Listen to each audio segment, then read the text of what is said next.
kera tukira abapeti mu Kamenge twambara amabutura yatobotse inyuma bose byo gushima Imana bro bose byo gushima Imana abantu twakukiye ruguru mwavyuka kera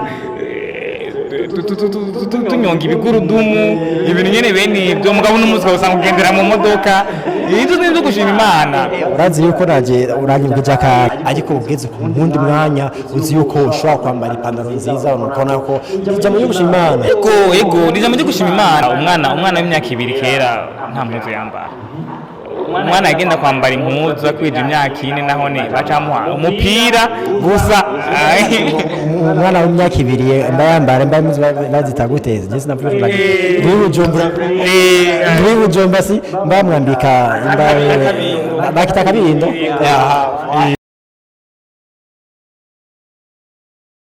Shalom nshuti babanyi bakunze ba channel yacu ndiho Gospel TV aho mbere hose ndaramukije amaro Imana abana namwe irashobora ko ari ku murango canke mu ijoro ariko nizere yuko mumeze neza rero kuno mwanya twahawe kandi n'Imana twagira ubuntu tugashika turi impore turi bazima ryo ni jambo rya mbere gushimira Imana ryo jambo rikuru muri byose ati dushime mu bihe byose duherereyemo dushime umwanya wose rero kuno mwanya mabona yuko igicapo mukomara kurikirana yuko hari bandi bashitsi bashasha abatumye bashasha bari muri channel yacu ndiho Gospel TV aho mwese nizere cyane muzaguhezagirwa mushaka kuvuga ati mbega aba batumiye bari muri channel ya ndiho Gospel TV nabahe reka tutaraja kure ngo dushike kure ahandi n'ahandi reka bashobore kutwidondora kugira ngo dushobore gushika kuca tuzinduye karibu ego murakoze cyane jewe nitwa Pastor Zayimana Potito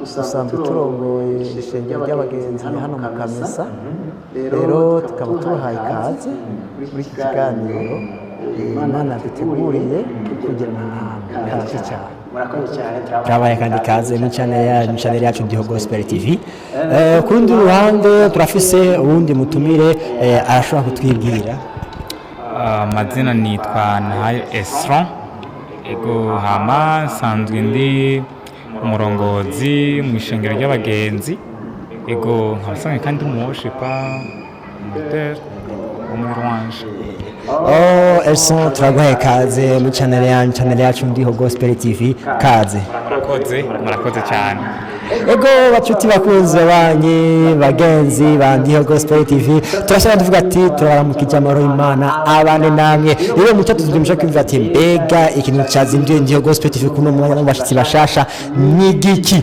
rero murakunze kwa mubonye ibicapo bitandukanye bimerere hose mbega igicapo cyangwa adatembe igicapo shireke yiki hari igicapo cyo tuganirire ko turi kumwe n'umukozi w'Imana w'ishengero ry'abagenzi riri mu Kamesa hamwe n'umuririmbyi waho akaba ari n'umuyobozi w'abaririmbyi neza bagira tuje kwidonido ico gicapo uko kitera kije imbere uko giteguwe eka rero tuje ku ruhande rw'umukozi Imana atubweza neza mbega ico gicapo tumvise yuko cyiswe igicugu c'amashimwe mbega ico gicugu c'amashimwe ashaka kutubwira ati mbega ico gicugu c'amashimwe bisigura iki murakoze cyane hari mu mwaka uheze zari tariki 24 z'ukwezi kwa gatandatu nyene hama turumva yuko dukwiye kuja hamwe tugashima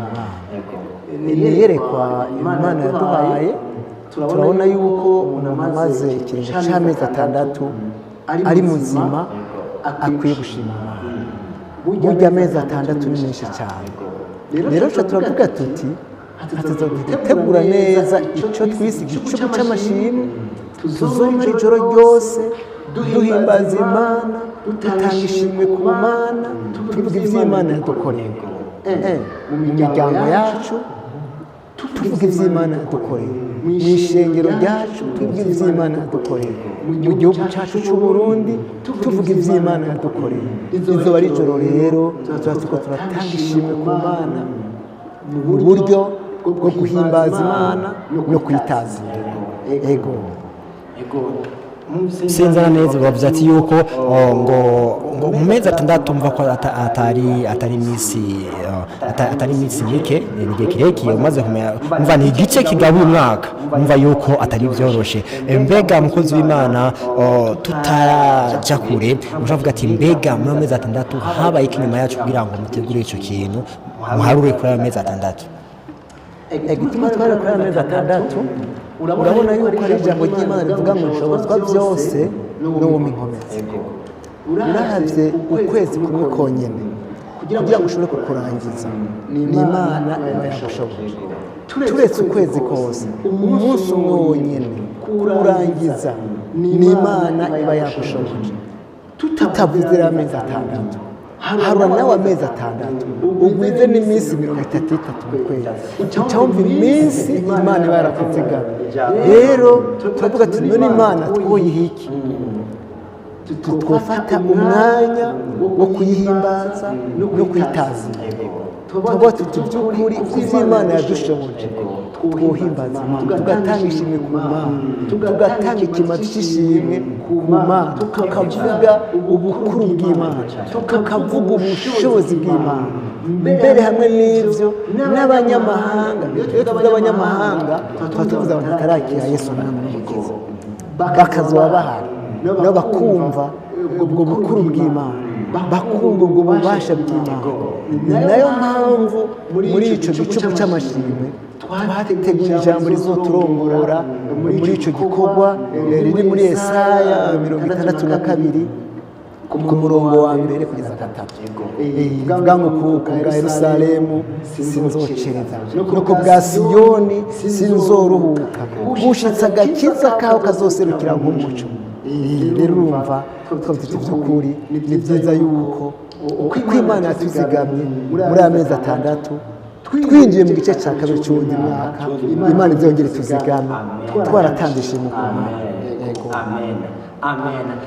Nshuti bakunze abagenzi babanya muri hose mumuzezana neza igicugu cy'amashimwe aho umukozi w'Imana ashobora kutubwira ati ngo kurangiza umwaka sibyoroshe kumva yuko amezi atandatu ari ukwezi wa gatatu n'ukwezi kugabura umwaka. Yego reka tumvirize rero mu rundi ruhande mu ruhande rwa Elso atubwizana neza mbega igicugu cy'amashimwe mbega wewe yumviki pastori yatubwiye neza kubwiwe. Reka tumvirize rero ku rundi ruhande. Okay, reka develope neza igicugu c'amashimwe mu ncamake. Ni kuvuga igicugu c'amashimwe hari mwaka wa 2021 harabaye Night of Victory, ijoro ry'intsinzi. Twari tumaze igihe cyane mu masengesho dusenga Imana, twari tumaze igihe mu minsi 40 twisonzesheje hama turavuga ati mbo reka dutegure ijoro ryo kugira ngo dushobore gushima Imana. Mugabo cyo dusanga ku nama y'ukwezi canke ku bukuri wacu basanzwe bafite nabone ijoro basanzwe bakora aya masengesho avuga ati ibyo ntibyohava bigongana byava bisa neza. Niho rero umwaka iryo joro ryarabaye muga muri 2022 niho hajerekwa muri eglise y'iwacu haratangura ibintu byo gukora ama special y'amakorale special dimanche special. Hama turavuga ati amakorale yose tuza gusanga agenda guhera mu kwezi kwa gatanu. Turavuga ati none iski kwezi kwa gatanu cyo tuguma mu gacere cyo duhora ati ya Imana yaturinze rero y'amezi atanu yose amezi atandatu tukabaheze. Reka mu kwezi kwa gatandatu dushireho ikintu cyo kugira ngo dushime Imana, cyo kugira ngo dushobore guhamagarira n'umuntu wari we wese yumva ko Imana ibaramuzigamye, yumva ko Imana ibaramugira neza azogira ngo ashobore gushima Imana. Abantu benshi bamenyere bakunda gushima kuri bonane le 31 duca bona niba nivyo abantu benshi bamenyere, ariko twebwe twashimye kwanza no gushima imbere ko bona niba ko n'Imana yakurinze ko umwaka ugizwe n'iminsi 365 wayigabuyemo na kabiri ngo abasigaye iminsi 182 cyane 3 urumva ko iminsi yonyine Imana yakurinze ukwiye no gushima Imana. Imwami Yesu ndagushima ko amaze igice cy'umwaka. Yego urumva niyo mpamvu yatumye tubitegura ngo dushobore guhamagarira umuntu wari we wese ashobore kuza ngaho kugira ngo dushobore gufashanya natwe dushima Imana. Yego ndaryohewe cyane rwose numvise yuko ku mpande zibiri mu ruhande rumwe batubwiye yuko urabona yuko kumara ukwezi kumwe konyene ndetse si ukwezi gusa urunze uramuka ukabona undi munsi ni ikintu cyo gushima Imana kubona umunsi wonyene rero nk'uko umukozi w'Imana tubwiye yuko ati kubona umaze amezi 3 amezi 2 ukaramo gushira mu kwezi wa gatandatu numva ko ari ukwezi kugabuye kabiri umwaka kuragabuye hama nakabijya twumvisemo na Elsa tubwiye yuko benshi dukunze gushima umwaka uheze le 31 le premier twinje mu mwaka benshi bari kubamenyereye nuko bazifashemo mu bwenge ariko babonye yuko ikibiraho kibiryosha mu bindi ni gushima umva kuba ari yerekwa baronse avuga ati ndyoherera ngaho reka dushime undi mwanya reka dushime kuno mwanya apana kurindira kuri bonane apana kurindira kuri nowe apana kurindira ariko reka dushime mva yuko cyabata ngo igicugu cy'amashimwe rero ushaka kumenya ati igicugu cy'amashimwe ndibazerana neza kugeza ngaho aho hose mwamenye neza igicugu cy'amashimwe aho yoherekwa ryavuye pastor yatubwiye Yesu yatubwiye nizana neza yuko igicugu cy'amashimwe mwese amere yose mushoboye kubitahura neza hama kubw'ivyo tuko dutera intambwe tugira ngo dushobore kumva neza igicugu cy'amashimwe mbega tubaza mu ruhande rw'umukozi w'Imana mbega mu gicugu cy'amashimwe cyo bacateguye gute kugira ngo kuko badukikana bamenye neza igicugu cy'amashimwe uko kimeze cyangwa uko giteguwe murakoze cyane muri icyo gicugu cy'amashimwe twarateguye ibintu byinshi ariko kandi nsubiye inyuma gato twagomba kwibutsa abantu bose ariko baratwumviriza twagiteguye amezi 6 ariko burya umuntu arakwiye gushima umunsi abonye ijoro rikeya akabona aramutse arakwiye gushima icyo rero nibutsa abantu bose ko batwumviriza bumve yuko abonye aryamye akabona arabyutse akwiye gushima ndetse abonye asindira akabona arikanguye gusa akwiye gushima rero twese twavuze tuti amezi 6 yoyo ibindi kubw'iyo mpamvu rero twateguye ibintu byinshi twateguye indirimbo intambo abakozi b'Imana zo kutubwira ubutumwa bwiza bizoba ari byiza cyane aho twiyumvira mbere y'uko icyo rizotubana rito ariko ndabona ibintu twateguye hano ndabona icyo rizotubana rito cyane nicyo gituma dutumiriye abantu bose baze basidukane n'iyo baze bumva kugira neza kw'Imana baze bumva ukuri kw'Imana baze bumve n'Imana ingene Imana izigama igihugu kikaraye impore ukumva bwakeye igihugu cyose ukumva cyaraye impore turakwiye kudushima Imana turakuvuga ati Imana warakoze kutuzigamira igihugu warakoze kutuzigamira ishengero warakoze kutuzigamira imiryango ni kubw'iyo mpamvu rero twateguye ibintu byinshi tuvuga ati turebe abantu bazoba bahari baze kare kuko hazoba hari abantu benshi bashobora kuzobura ibyicaro mugabo kandi turizera yuko zungura amajwi bizoba bihari hazoba umutekano ukwiye twarabimenyesheje intwaro bizoba bimeze neza cyane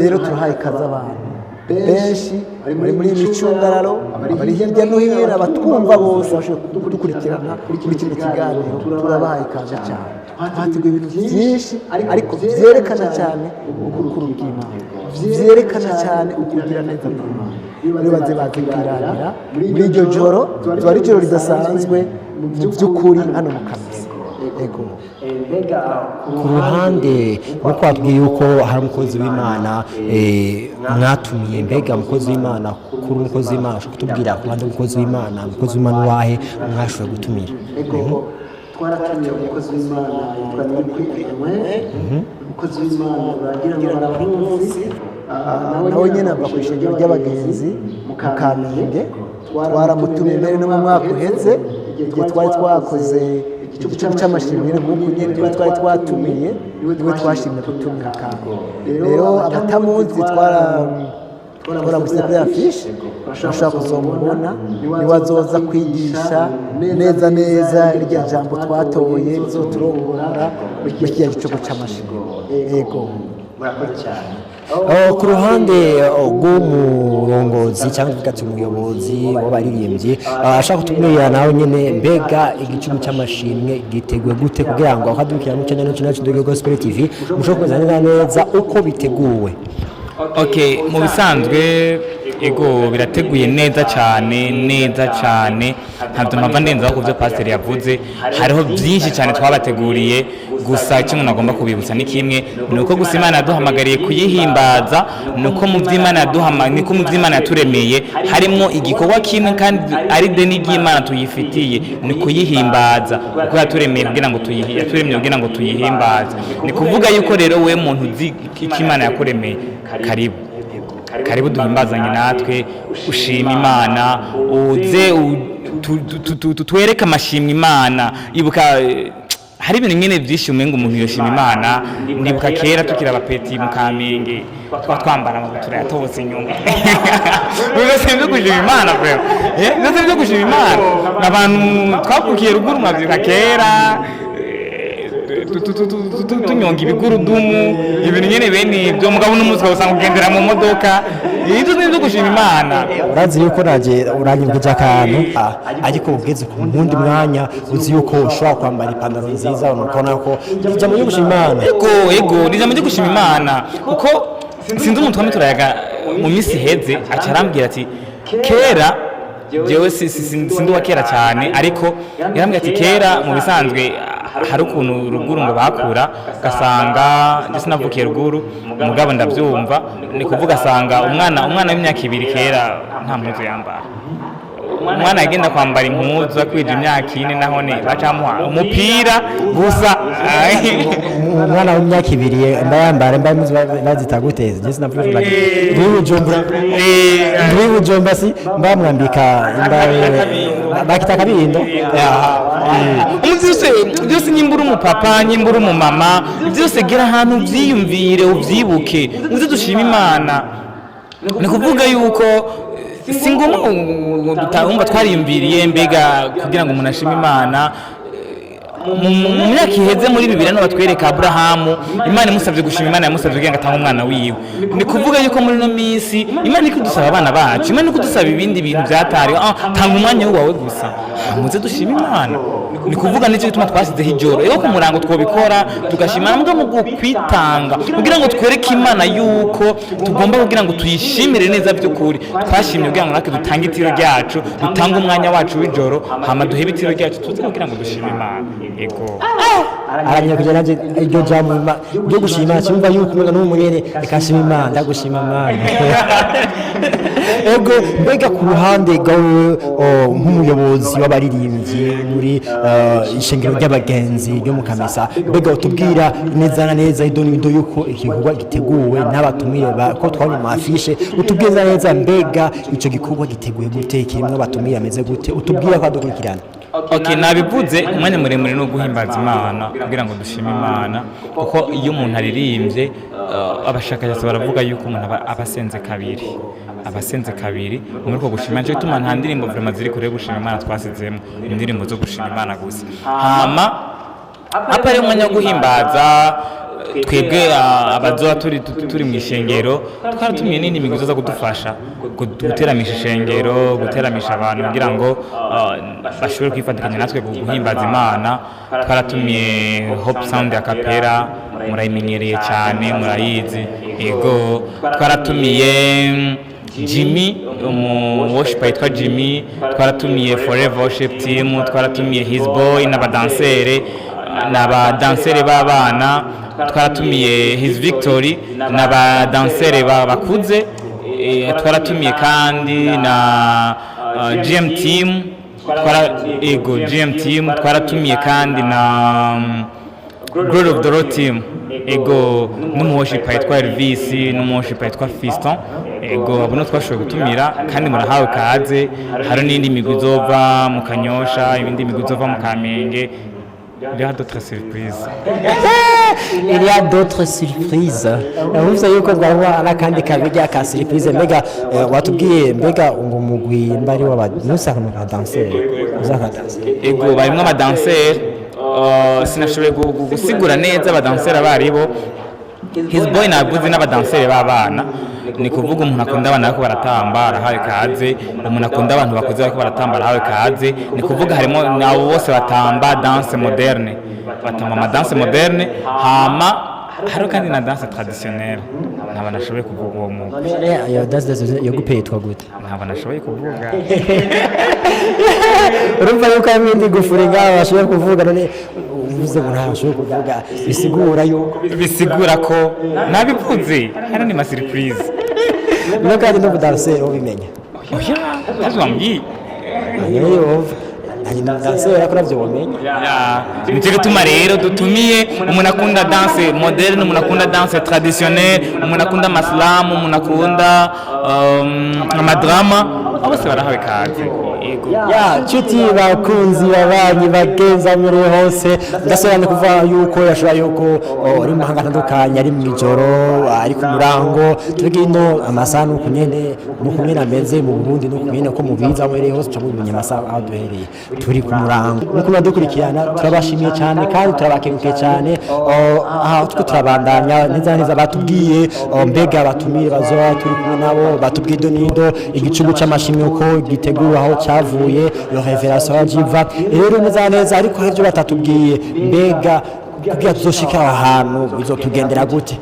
Tuye twibera hiyo mu misozi, abandi bakibera muri ville, mbega bashaka kutubwira neza ishingiro ry'abagenzi aho riherereye. Reka tumwumvirize umukozi w'Imana atubwira idonido ntuzo dutakare nanjye niyo nzobandi.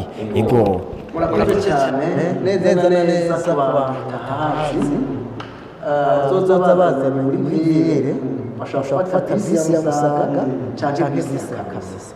Izo bisi zihari hajya afashe bisi ya Kasasa ashobora guca y'urukino bita kujyambere kuri Bonesha, ageze kuri Bonesha cyahagarara ace yuruka azocabona neza aravye mu bafu azoshobora ishengero ry'abagenzi aho riri ari wafashe bisi ya Musaga tashwe gushika mu Kasasa bisi azoca y'urukino hajya kuri sitasiyo ya parking bazibuga aca duga n'amaguru buke ageze aho kuri Bonesha neza aca azocara mu bwoko ku bafu nene acabona ishengero ry'abagenzi aho riri.